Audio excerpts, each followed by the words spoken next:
പ്രസവ ശസ്ത്രക്രിയയ്ക്കിടെ വയറ്റിൽ കത്രിക കുടുങ്ങിയതിനെ തുടർന്ന് ദുരിതം അനുഭവിക്കുന്ന കെ ഹർഷിന നിങ്ങൾക്ക് ഓർമ്മയുണ്ടാകും.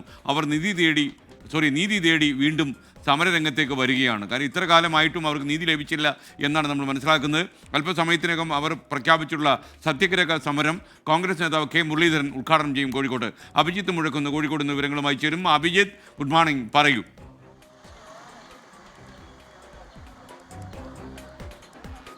Good morning. വീണ്ടും ഒരു പ്രത്യക്ഷ സമരത്തിലേക്ക് ഇറങ്ങുകയാണ് ഹർഷിന. കോഴിക്കോട് മിഠായി തെരുവിന് സമീപത്തുള്ള സമരപ്പന്തലിൽ വൈകിട്ട് 5 മണിവരെയാണ് സത്യഗ്രഹ സമരം. നമുക്കറിയാവുന്നതുപോലെ പ്രസവ ശസ്ത്രക്രിയയ്ക്കിടെ വയറ്റിൽ കത്രിക കുടുങ്ങിയ ഹർഷിനയുടെ ദുരവസ്ഥയും പിന്നീട് ഹർഷിന നടത്തിയ പോരാട്ടങ്ങളുമെല്ലാം നമ്മൾ കണ്ടതാണ്. 100 ദിവസത്തോളം മെഡിക്കൽ കോളേജിന് സമീപത്ത് ഹർഷിന നടത്തിയ സമരം.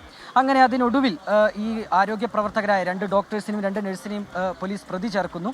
പിന്നീട് ഈ കേസിൻ്റെ വിചാരണ കുന്നമംഗലം കോടതിയിൽ നടക്കാനിരിക്കെയാണ് പ്രതികൾ ഹൈക്കോടതിയിൽ പോയി സ്റ്റേ വാങ്ങുന്നത്.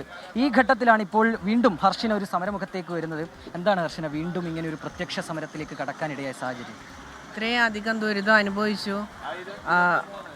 7-8 വർഷത്തോളമായി ദുരിതം അനുഭവിച്ചുകൊണ്ടിരിക്കുകയാണ്. 2.5 വർഷത്തോളമായി കത്രിക പുറത്തെടുത്തിട്ട് ആരോഗ്യമന്ത്രി അടക്കമുള്ളവരടുത്ത് വന്ന് 15 ദിവസത്തിനുള്ളിൽ നീതി ഉറപ്പാക്കുമെന്ന് ദിവസങ്ങൾ കഴിഞ്ഞു, വർഷങ്ങൾ കഴിഞ്ഞു, 2-3 വർഷത്തോളമായി.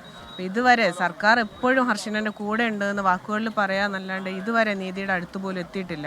അവസാന പ്രതീക്ഷ എന്നുള്ളത് കോടതിയിലായിരുന്നു. ആ കോടതിയിൽ പോലും സർക്കാർ കൂടെ ഉണ്ടെന്ന് പറയാന്നല്ലാതെ ഈ പ്രതികളായിരിക്കുന്ന ഡോക്ടേഴ്സ് ഹൈക്കോടതിയിൽ പോയി ഹർജി കൊടുത്തതിൻ്റെ പേരിൽ അവിടെ നമുക്ക് വേണ്ടി വാദിക്കേണ്ടിയിരുന്ന ഗവൺമെൻറ് പ്രോസിക്യൂഷൻ മൗനമായിരുന്നത് കൊണ്ട് മാത്രമാണ് അവിടെ സ്റ്റേ ആയി നിൽക്കുന്നത്. അപ്പോൾ ആ ഒരു വിചാരണ പോലും തുടർന്ന് പോകാൻ കഴിയാത്തൊരവസ്ഥയിൽ സർക്കാർ എപ്പോഴും ഒപ്പം ഉണ്ടെന്ന് പറഞ്ഞുകൊണ്ടിരിക്കുക എന്നല്ലാതെ നമ്മളെ കൂടെ ഇല്ല എന്നുള്ളതിൻ്റെ വ്യക്തമായ തെളിവാണ്. അപ്പോൾ നമ്മളെ കൂടെ ഉണ്ടെന്ന് വെറുതും വാക്കുകളാലല്ല പ്രവൃത്തിയാൽ തെളിയിക്കണ്ടേ. അപ്പോൾ ഇത്രയും ദുരിതം അനുഭവിച്ച ഒരാൾക്ക് നീതി ഇല്ലെങ്കിൽ പിന്നെ ആരും നീതി നൽകുന്നുള്ളതാണ്.